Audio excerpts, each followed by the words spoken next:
اگر میں ممتحن ہوتا تو نمبر 100 کا 100 دیتا.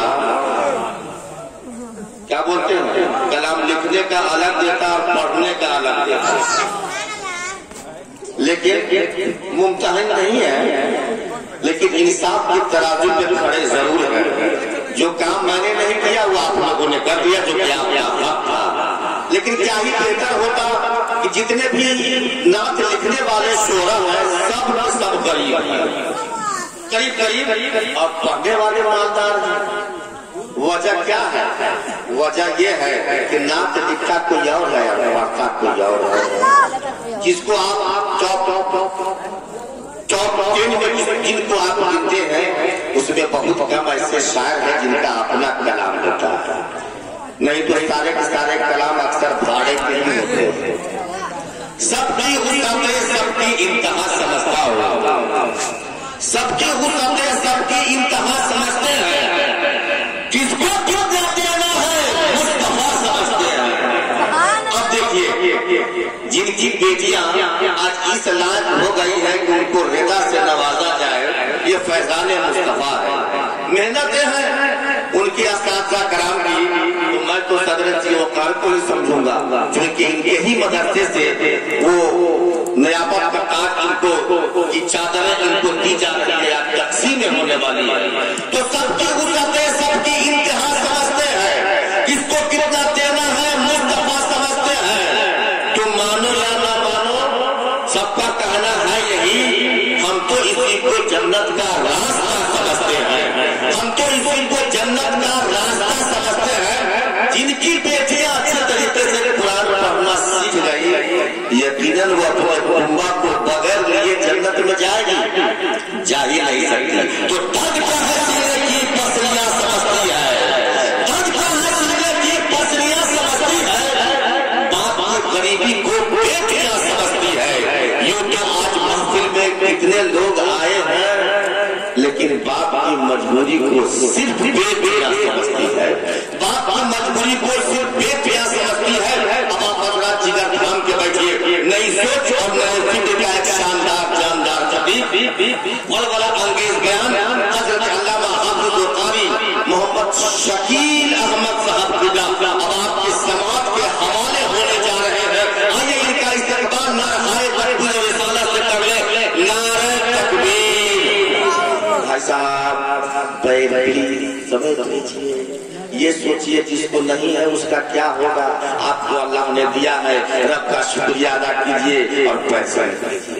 ماشاءاللہ بڑے اچھے لوگ ہیں. میں نے اشارے سے کہا کہ بھائی اشارے میں سمجھ گئے اور اپنے پیر کو انہوں نے سمیٹ دیا. نعرہ تکبیر، نعرہ رسالت، مسلک اعلیٰ حضرت آمد حضور توصیف رضا خان.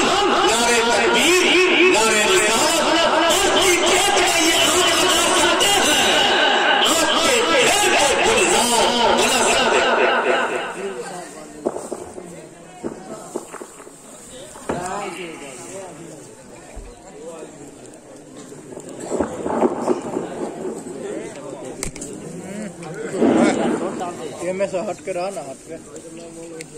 السلام علیکم ورحمۃ اللہ وبرکاتہ.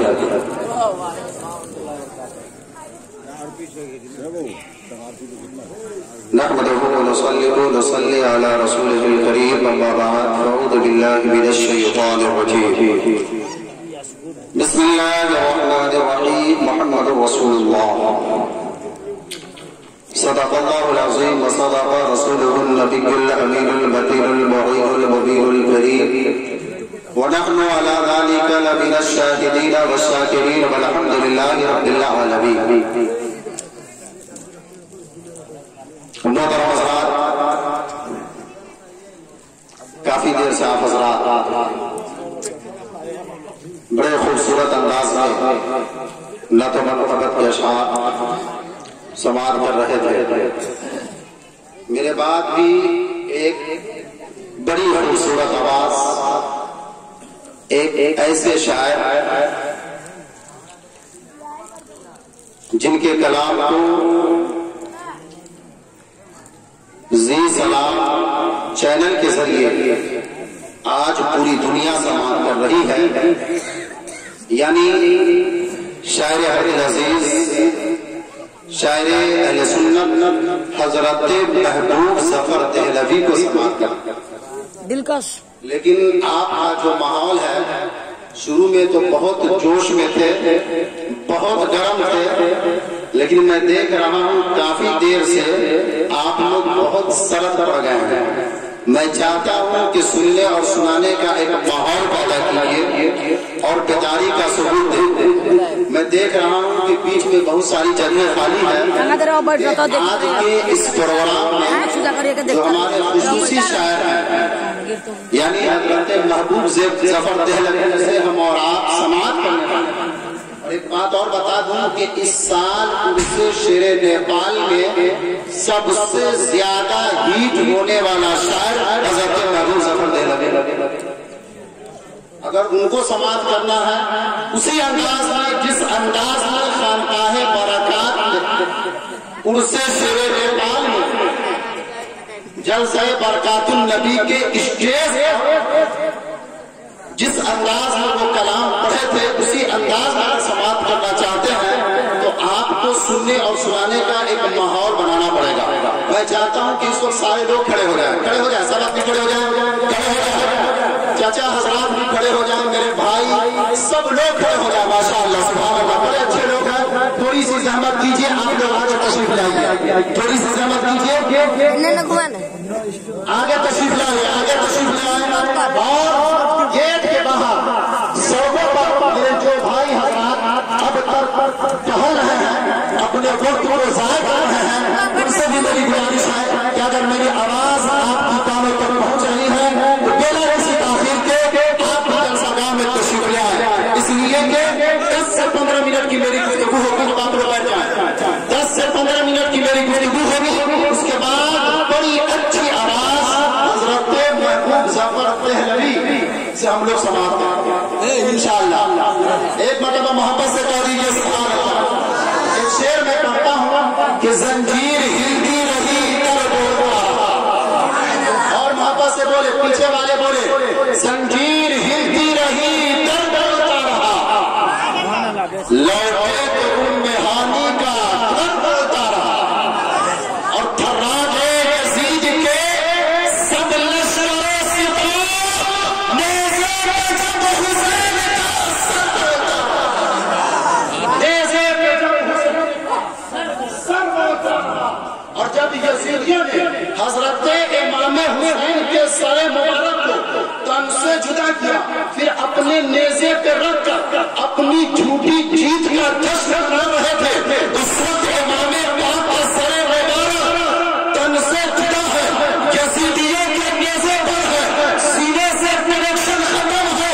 امام پاک کا سر مبارک یزیدیوں کے نیزے پر چڑھ کر کلمہ پاک کی تلاوت کر کے نانا مصطفیٰ کے غلاموں کو یہ پیغام دے رہے ہیں کہ نانا مصطفیٰ کے غلاموں یاد رکھنا, میرا تعلق سینے سے نہیں بلکہ میرا تعلق مدینے سے ہے. اور محبت سے بولے سبحان اللہ.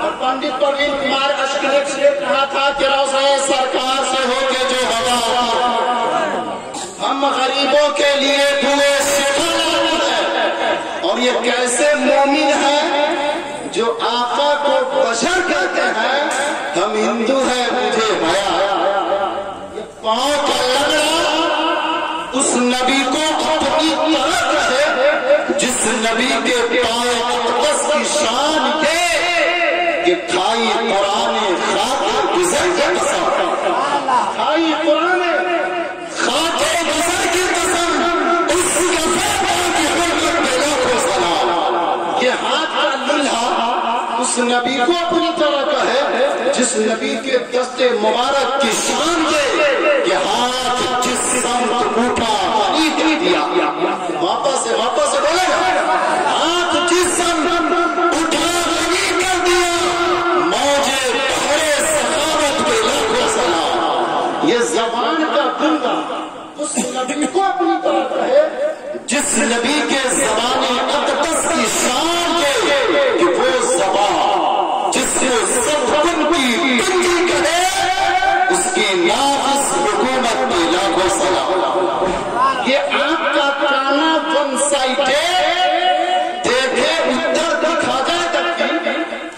اس نبی کو اپنی طرح ہے جس نبی کے آنکھیں مبارک کی شان کے کہ جس طرح اٹھ گئی دم میں تما پایا، جس طرح اٹھ گئی دم میں اس نگاہ عنایت پہ لاکھوں سلام۔ یہ اس نبی کو اپنی طرح کہے جس نبی کی شان یہ کہ اگر حضرت جابر کے کوڑے میں لعابِ دہن ڈال دیں، تھوک ڈال دیں تو سارے اصحاب خندق کھانا کھا لیں، ایک روٹی کم اس نبی کو اپنی طرح کہے جس نبی کی شان ہے کہ اگر حضرت جابر کی ہانڈی میں لعابِ دہن ڈال دیں تو سارے اصحاب خندق کھانا کھا لیں، ایک روٹی کم۔ اگر برابری کا دعویٰ ہے تو ان سے کہیے کہ بھی چڑھائی اور کچن کا دروازہ کیوں ڈھونڈو گے؟ اپنے گھر جاؤ اور اپنی بیوی صاحبہ کے پلیٹ نہیں تھوک کر کے دیکھو، یقیناً جھاڑ سے خدمت ہوگی۔ اور یاد رکھیں بیوی اگر ہوشیار ہوگی تو پھر گرم گرم توے کے پچھلے حصے سے خدمت۔ یہ برابری کا دعویٰ آسان نہیں ہے، یہ اگر کسی اچھے ہاسپٹل کے فرش پر ٹوٹ گئے تو پولیس کے ڈنڈے میں زہر پھیلے گا، سوائن فلو پھیلے گا، کینسر پھیلے گا، کورونا پھیلے گا، لیکن آپ اگر صدیق اکبر کے ساتھ جاتے ہوئے سفر میں